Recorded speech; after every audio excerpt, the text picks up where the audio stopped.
அந்த செய்தியாளர் சந்திப்பில் கட்சியினுடைய முடிவை தலைவர் எழுச்சி தமிழர் அறிவிப்பார் என்பதுதான் என்னிடத்தில் இருக்கக்கூடிய செய்தி.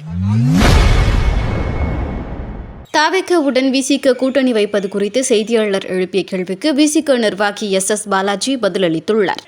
முடிவை எட்டி நாளை அறிவிக்கிறேன் என்று சொல்லியிருந்தார்.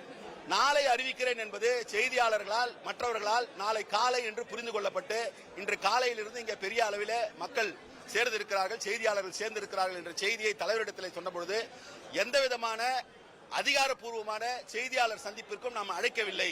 அப்படி இருக்கும் பொழுது அவர்கள் வந்திருப்பது உண்மையிலேயே வருந்தத்தக்கது. அவரிடம் என்னுடைய வருத்தத்தை தெரிவித்து விடுங்கள். அது எப்படியோ தவறாக அவர்கள் புரிந்து கொண்டிருக்கிறார்கள். கட்சியினுடைய நிலைப்பாட்டை அறிவிக்கக்கூடிய செய்தியாளர் சந்திப்பு தொடர்பான விவரங்களை இன்று மாலை 4 மணிக்கு அதிலே எத்தனை மணிக்கு செய்தியாளர்களை சந்திப்போம் என்கின்ற விவரத்தையும் எங்கே சந்திப்போம் என்கின்ற விவரத்தையும் குறிப்பிடுகிறோம்.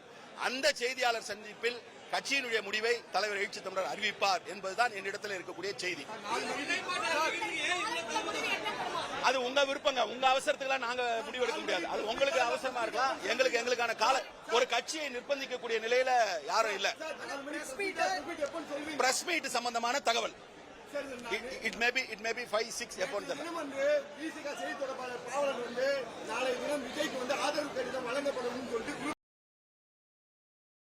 செய்திகளை உள்ளது உள்ளபடி தெரிந்து கொள்ள ரெஃப்ளெக்ட் நியூஸை சப்ஸ்கிரைப் பண்ணுங்க.